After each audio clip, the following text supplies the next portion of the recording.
से नहीं हो रहा और ठीक माल मटेरियल से नहीं हो रहा। ये भी दुख की बात है। इसीलिए हम लोग एकत्रित हुए हैं कि काम यहाँ पर सब सटीक हो और सही हो और हम लोग का कष्ट जो है उसका निवारण किया जाए। 2021 থেকে এই কাজটা 21-22 থেকে স্টার্টিং হয়েছিল।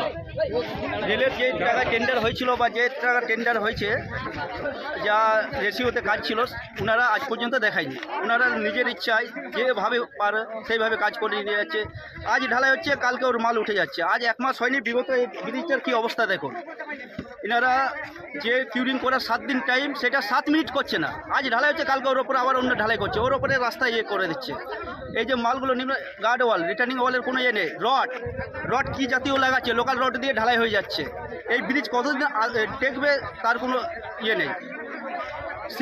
সিমেন্টের কী কোয়ালিটি সেটাও দেখতে পাচ্ছি না, কোনো দেখা যাচ্ছে না। বলতে গেলে ঠিকাদার বলছে রেলের সঙ্গে যোগাযোগ করুন, রেলের কোনো ইঞ্জিনিয়ার আসছে না সুপারভিশন করতে যে কীভাবে ব্রিজ হবে। এটা তো একটা ইয়ে নয়, এটা যান চলাচলের একটা বড় রাস্তা। কোন টাইমে দুর্ঘটনা ঘটবে না ঘটবে তার কোনো ইয়ে নেই, কোনো ইঞ্জিনিয়ার একে যাঞ্চ করছে না।